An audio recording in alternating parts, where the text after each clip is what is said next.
Historias para Catecismo. La verdadera sabiduría cristiana se encuentra en el Catecismo. Escúchanos y disfruta cada día de una historia nueva que ilustre los principios doctrinales de nuestra fe. Ya sea que te presentemos vidas de santos, anécdotas de cristianos o libros de espiritualidad católica, en Historias para Catecismo encontrarás el material necesario para disfrutar más de las verdades de la fe. Acompáñanos. 7 de mayo. San Estanislao de Cracovia. Obispo y mártir, 1030-1079.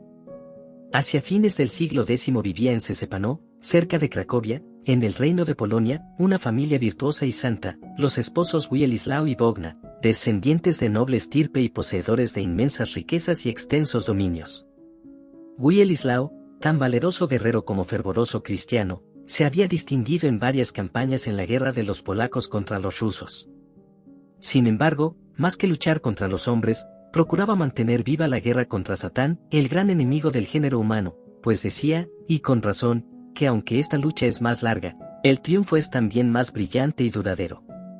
Consecuentes con sus ideas, Wielislao y su esposa practicaban con ardor los consejos evangélicos. Ambos esposos trocaron los bienes de la tierra en moneda celestial, pues con ellos compraron los eternos tesoros del cielo. Su casa era refugio seguro en donde las viudas, los pobres y los huérfanos hallaban en todo tiempo alivio y consuelo. Tan grandes eran sus ansias de piedad y anhelos de virtud, que, en su propio palacio, hicieron construir una capilla donde se celebraban los divinos oficios, a los que asistían siempre con devoción ardentísima.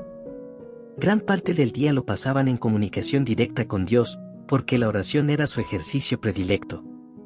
Los habitantes de la región decían que eran verdaderos frailes, tan mortificada era la vida que llevaban. Por lo cual decían a cuantos viajeros pasaban cerca del castillo de su residencia, allí viven como solitarios el señor Wielislao y su esposa Bogna. Acontecía, empero, que eran ya de avanzada edad y no tenían hijos. Durante más de 30 años suplicaron al cielo que atendiera a sus deseos, mas parecía sordo a su clamor. ¿Morirán sin sucesión? No, porque Dios se dignó bendecir este matrimonio, estéril durante tanto tiempo, y les concedió un hijo. Estanislao nació el 26 de julio del año del Señor 1030, en circunstancias milagrosas. La misión a que Dios destinaba al joven Estanislao requería el desprecio y alejamiento absoluto de las cosas de la tierra. Para ello se preparó desde la primera edad, pues desde entonces su única preocupación fue agradar a Dios. Practicaba de continuo la caridad, el ayuno y la mortificación. Gustaba de dormir en el suelo y sufrir los fríos más rigurosos. El dinero que sus padres le enviaban para legítimos gustos y placeres, lo empleaba en limosnas que repartía a los pobres. Así prepara Dios para el combate a los escogidos. Sacerdote y canónigo. Cuando Estanislao cumplió la edad requerida, sus padres le hicieron estudiar las artes liberales y la filosofía y, para perfeccionarse en los estudios filosóficos, le enviaron a la ciudad de Gniezno, donde radicaba, a la sazón, la escuela más floreciente de Polonia. De Gniezno, pasó probablemente a un monasterio de Lorena para estudiar teología. Allí permaneció 7 años, durante los cuales se granjeó el cariño y la amistad de todos sus condiscípulos, y perfumó el ambiente de la escuela con el buen olor de sus virtudes. Durante su permanencia en Lorena, se apartó aún más del mundo y de sus vanidades. No pensaba sino en el claustro, para poder servir mejor a Dios, lejos del mundanal ruido y del humano tumulto. Pero, dice San Francisco de Sales, Dios odia la paz de los que han sido hechos para la guerra, y esperaba el momento determinado por su gracia para adueñarse de Estanislao. Al volver a Polonia, habiendo muerto ya sus padres y hallándose dueño de una fortuna considerable, la repartió toda a los pobres. Desde entonces, solo aguardaba ocasión propicia para realizar sus piadosos deseos. Cuando Lamberto, obispo de Cracovia, le llamó, ordenóle sacerdote y le nombró canónigo de su catedral en 1062. Los habitantes de Cracovia aplaudieron la elección y designación de Estanislao para la canonjía. Este temblaba al considerar el peso abrumador que tan pronto se le había echado sobre los hombros, por lo cual se desprendió de cuanto podía estorbarle para el perfecto cumplimiento de cargo tan importante. Asiduo al coro y a la oración, empleaba gran parte del día en el estudio de la Sagrada Escritura, de los Santos Padres y de la teología. Gracias a este trabajo continuo y a su inteligencia poco común, en corto tiempo adquirió tanta ciencia, que de todas partes acudían a solicitar sus consejos y a tomarle como árbitro en los litigios. Atendía con mansedumbre y amabilidad a las exigencias de todos en forma tal, que muchos salían maravillados de su casa, diciendo: «Este hombre es admirable, es un verdadero santo». Obispo de Cracovia. A la muerte de Lamberto, acaecida en 1072, Estanislao fue elegido por el clero y pueblo para sucederle. Esta vez, el piadoso canónigo se resistió, y no quiso ceder hasta recibir del Papa Alejandro II la orden expresa, que acató como si emanase del mismo Dios. Creíase tan indigno del nuevo cargo que le habían conferido, que redobló la austeridad y el fervor de sus virtudes, para merecer del cielo la fuerza necesaria para desempeñarlo. Vistió un cilicio que llevó hasta la muerte. Su caridad inagotable aumentaba día a día. Los pobres eran numerosos en Cracovia. El santo obispo mandó que hiciesen un recuento exacto de todos, y ordenó a un familiar suyo que no negase nada a nadie. Por lo demás, él mismo presidía, a menudo, la distribución de las limosnas, dando, al propio tiempo que el pan material que alimenta el cuerpo, el pan espiritual que sustenta al alma.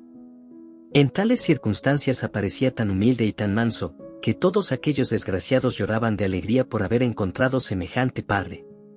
A pesar de tanta bondad, Estanislao fue varias veces víctima de las injurias más escandalosas, pero su virtud era superior a todas las pruebas.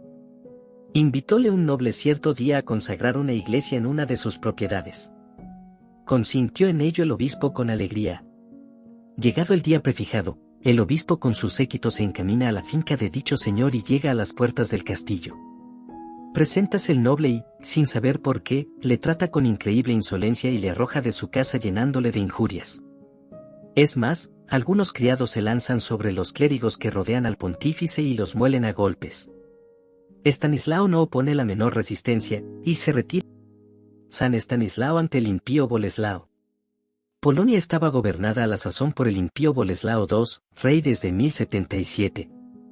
Este príncipe, que se había mostrado valeroso en la guerra contra los rusos y lleno de liberalidad con sus súbditos, empañó la gloria pasada con acciones vergonzosas e inicuas. Los escándalos de su vida, secretos en un principio, no tardaron en salir a la luz, y llenaron de indignación a todos sus vasallos.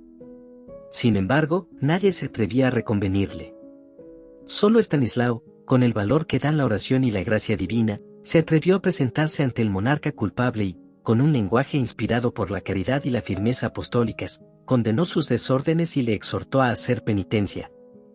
Trató de hacerle ver que los pecados de los reyes son mucho más feos que los de los particulares, tanto por la mayor obligación que tienen con Dios, como por el mayor daño que se sigue para toda la nación. El tirano, lleno de furor contra el siervo de Dios, le colmó de injurias. «¿Acaso, le dijo, tengo yo que recibir consejos de un hombre vil como vos, indigno del episcopado y que mereceríais ser arrojado como pasto a los puercos?» «Príncipe», respondió noble y tranquilo el obispo, «conozco el respeto que debo a vuestra autoridad, y creo no haber faltado en este punto a mi deber, pero tampoco olvido que la dignidad apostólica de que estoy investido es muy superior a la de los reyes. Es de institución divina, y el rey y los demás príncipes deben someterse a la jurisdicción espiritual del obispo, aunque éste proceda de linaje menos noble que el suyo. Por tanto, si cuidáis de la salvación de vuestra alma, debéis escuchar mis consejos y advertencias. Solo así podréis vivir en paz con Dios y reinar con gloria sobre vuestros vasallos». Estas palabras, lejos de enmendar al rey, enfurecieronle más aún contra el que se presentaba como el médico más bondadoso de su alma y como el mejor de sus amigos, y determinó perseguirle, hacerle callar mal de su grado y echarle de su iglesia. Venganza de Boleslao. Estanislao había comprado a un hombre rico, llamado Pedro, un campo, en Piotrowin, para ampliar su iglesia, y había pagado escrupulosamente el precio convenido. Sin embargo, fuese por descuido, o por exceso de confianza, no había exigido la firma al vendedor, pues el trato se hizo ante varios testigos. Boleslao llamó a estos, les intimó con promesas y amenazas a que dijeran lo que a él le convenía y, por desgracia, las cosas le salieron a pedir de boca. Pedro había muerto hacía 3 años y, según las instrucciones del rey, sus sobrinos declararon que la propiedad de Piotrowin había sido usurpada por el obispo. Al saberlo el santo, declaró que estaba seguro de confundir a sus calumniadores por la declaración de los testigos. pero, desgraciadamente, estos le traicionaron hablando contra su conciencia, y el obispo perdió la causa sin remedio. No pudiendo soportar semejante injusticia y lleno de santa indignación, pidió un plazo de 3 días. Transcurrido este tiempo, dijo, os presentaré como testigo de la verdad al mismo Pedro, aunque hace 3 años que está enterrado. Una carcajada burlona acogió estas palabras. Boleslao concedió el plazo solicitado, creyendo encontrar en esto una nueva ocasión para humillar al siervo de Dios. Declaración de un resucitado. El prelado, con algunos clérigos y seglares fervorosos, se retiró a la iglesia edificada en Piotrauín, ayunó, veló y oró con lágrimas a nuestro Señor, suplicándole que, ya que era causa suya, él la defendiese. Impuso también a los suyos un ayuno riguroso.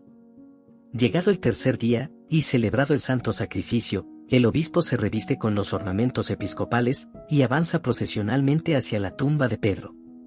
Una vez allí, manda quitar la losa del sepulcro, cavar la tierra y poner a la vista el cuerpo, que estaba casi enteramente reducido a polvo. Estanislao se pone de rodillas y renueva sus instancias ante el Señor en prolongada oración. Acabada esta, toca el cadáver con la mano y dice: Pedro, en nombre del Padre, y del Hijo, y del Espíritu Santo, te ordeno que salgas de la tumba para dar testimonio de la verdad, que ha sido negada por los hijos de los hombres. Inmediatamente, oh prodigio, Pedro se levanta lleno de vida, el obispo le tomó por la mano y los asistentes quedaron sobrecogidos de espanto. Algunos emisarios corren a anunciar el milagro a Boleslao, que se halla en pleno tribunal.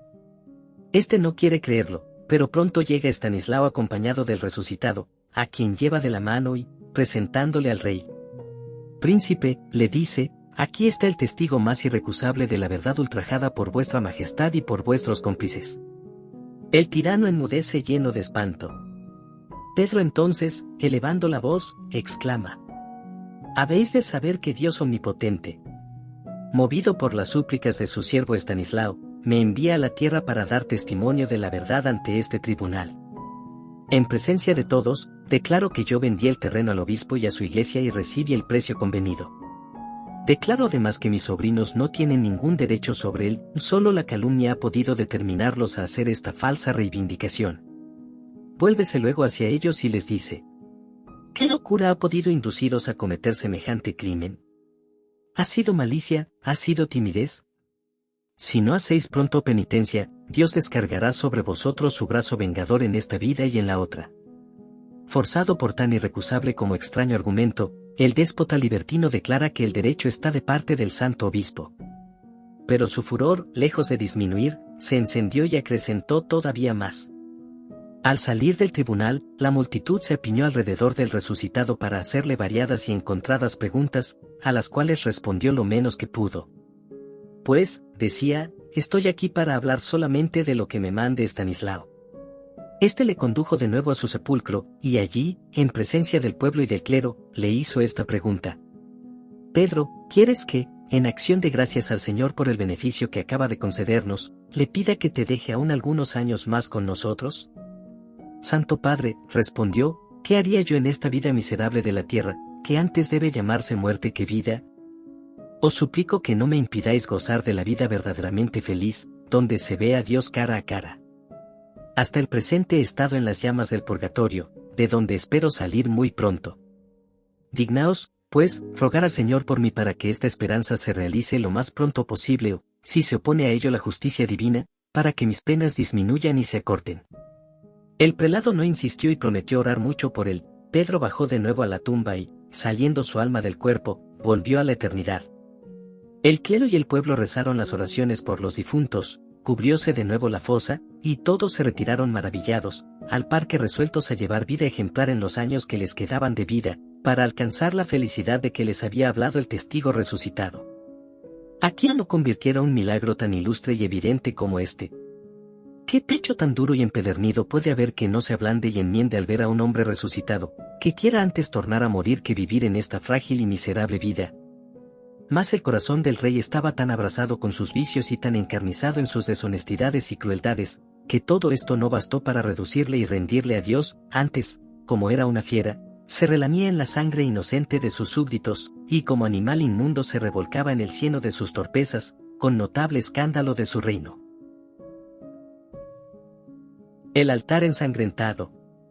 Para curar esta llaga tan encancerada del rey, Estanislao usó al principio de medios suaves y blandos, pero, viendo que todo era en vano, le apartó de la comunión de los fieles mediante la excomunión, con lo cual se endureció más, y, cansado de tantos avisos, dijo: «Basta ya, hay que hacer desaparecer a este importuno». La muerte del santo fue discutida y decretada en consejo secreto. A pesar de las prevenciones tomadas para mantener oculta esta sentencia, fue conocida del pueblo. Estanislao se alegró inmensamente cuando supo la noticia, pues hacía tiempo que deseaba la palma del martirio. Sin embargo, el 11 de abril de 1079, día señalado para el crimen, quiso el obispo celebrar la misa en lugar seguro y se retiró a la iglesia de San Miguel, muy venerada por los polacos. El rey le siguió de cerca con sus sicarios. Cuando llegaron, el obispo había comenzado ya la misa. El tirano aguardó unos instantes a la puerta hasta que terminase, pero Estanislao celebraba más despacio que de costumbre. Los asesinos se impacientaban y Boleslao envió algunos soldados para que le matasen en el mismo altar. Entraron decididos, pero, apenas llegaron al pie del altar, una fuerza divina los derribó en tierra. No les era posible dar un paso, solo lograron salir de la iglesia medio arrastrándose con trabajo por el suelo. El rey se resiste a creer lo sucedido. 2 veces más los asesinos intentan cometer el crimen y otras tantas son derribados. Por último, el mismo Boleslao se resuelve a cometer el asesinato. Se encamina hacia el altar y mata de una estocada al santo obispo. Ármase luego de un cuchillo y, cogiendo por la cabeza el cuerpo que aún palpita, le corta las orejas, la nariz y las mejillas. Bárbaro hasta lo increíble, lo entrega a la brutalidad de los soldados. Estos, obedeciendo al monstruo coronado, descuartizan el cuerpo del mártir y tiran los pedazos por el campo. Sepultura milagrosa. 4 días después, el rey y sus consejeros fueron a visitar el lugar donde habían sido esparcidos los miembros del obispo mártir, creyendo que habrían sido devorados por los perros o las aves de rapiña. Vieron entonces con asombro que 4 potentes águilas revoloteaban en torno de aquellas reliquias, para defenderlas contra cualquiera que intentase robarlas. La noche siguiente, algunos cristianos virtuosos vieron sobre cada parte del cuerpo una luz viva y brillante que desde muy lejos se veía. Animados por estos prodigios e indignados por la cobardía de los parientes del santo, que no se atrevían a infringir la prohibición de Boleslao, los canónigos de Cracovia, acompañados de algunos seglares, recogieron durante la noche las reliquias veneradas. Por un nuevo prodigio, que una vez más proclamaba la santidad del obispo, apenas juntaron aquellos preciosos restos, recobró el cuerpo su forma ordinaria, sin que quedase la menor cicatriz, tal como si el prelado hubiese muerto de muerte natural. Fue enterrado en la iglesia de San Miguel. El rey no se atrevió a turbar los funerales con un nuevo crimen. Por lo demás, la hora de la divina venganza había sonado ya. En 1081, mientras todos los polacos bendecían la memoria de San Estanislao, Boleslao, excomulgado y depuesto del trono por el Papa Gregorio VII, aborrecido de todos y atormentado por el verdugo cruel de su conciencia, tuvo que huir a Hungría, donde murió en el monasterio de Osiac, en 1083, después de severa penitencia, que terminó con una muerte dichosa, alcanzada, según dicen, por intercesión de su víctima. San Gregorio VII mandó a los obispos polacos, que sin su licencia no ungiesen ni coronasen a nadie por rey. Honró Dios al santo obispo con varios milagros muy notables, y fue canonizado por Inocencio IV, el 17 de septiembre del año 1253, y en 1595, en el pontificado de Clemente VIII, fue inscrito en el martirologio romano, el 7 de mayo. Este mismo papa mandó que se celebrase en toda la Iglesia católica. Las reliquias del santo fueron trasladadas desde el Skalkat, nombre de la colina coronada por la iglesia de San Miguel, cerca de la cual fue asesinado Estanislao, a la catedral de Cracovia, donde se conservan en una magnífica urna de plata colocada en un altar en el centro del crucero. La cabeza se guarda en un precioso relicario de oro.